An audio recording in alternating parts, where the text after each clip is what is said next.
Let's talk money. Joining me now is Kathy Buckworth. She is the President's Choice Financial Chief Family Advisor. Trying to fit that name tag on a business card. Exactly. It's a bit long. We're just going to say CFA. How's that? CFA. So basically my role with President's Choice is really helping Canadians and moms in particular sort of get value for their money and really understand about budgeting and about money. And we're doing a series of research studies to find out really what Canadians think about money, how they're spending it.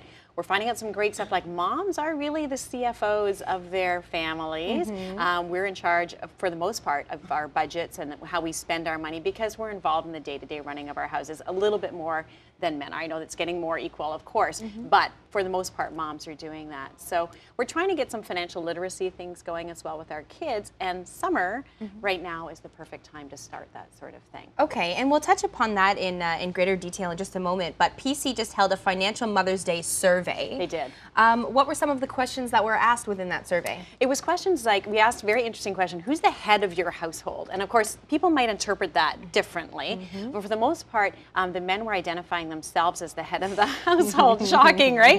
And the women were mostly agreeing with that, except when it came to the money side of things, where we were saying really that the women, again, had more knowledge about how the money was being spent and really where the money was going to, because a lot of the day-to-day expenses like groceries were being managed by the moms, and stuff for the kids, all of that sort of thing, clothing, etc.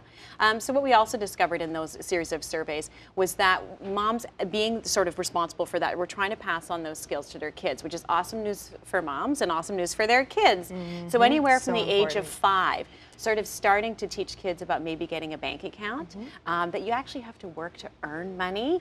Yes. Thank you. And getting allowance. And I know that can be sort of a controversial topic with some parents who say, well, I don't give my kids allowance because they're a member of the family and they're expected to contribute. A very valid point. However, I still think that learning about the value of money outweighs that sometimes. So perhaps they have chores like making their bed or taking care of their own stuff that they don't get paid for specifically, but finding them chores like washing the car, picking up the dog poo, I don't know, mopping a kitchen floor every now and again, earning extra money to see really what it takes to get what they want. And summer's a great time to do it because I know at my house, my son will say, what can I do to earn extra money? I'm like, I don't have time to help him find something. So it's a good time of the year to be mowing the lawn, watering the flowers, getting them the money, walking into a bank, getting your bank account, and really sorting all of that out with them.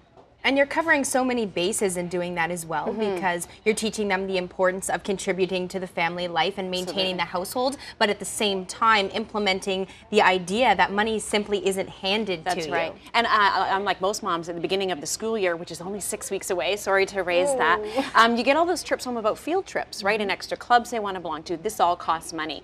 So sitting down with your kids and saying, why don't we earn some money together so you can go on that special field trip, they get bigger as the kids get older, or that we can join that special club, because you know it's tight right now and families really need to see where their money is going, and those can be unexpected expenses when the school year starts. So getting the kids to understand that we all have to work a bit harder to get that money is a great idea.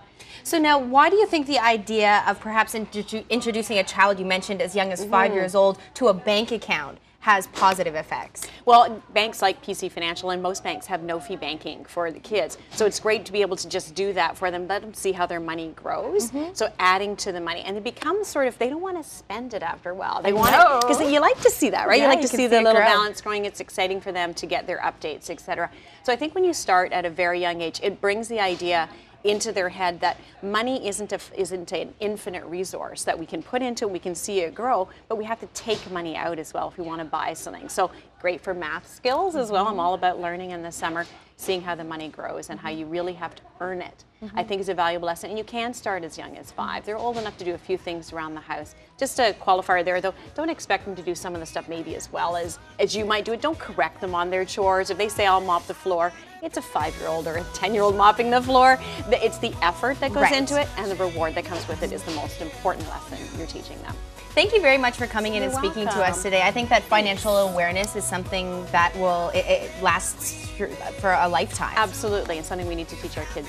Yeah. Perfect. Thanks so much. Again, that's Kathy Buckworth. She is the President's Choice Financial Chief Family Advisor.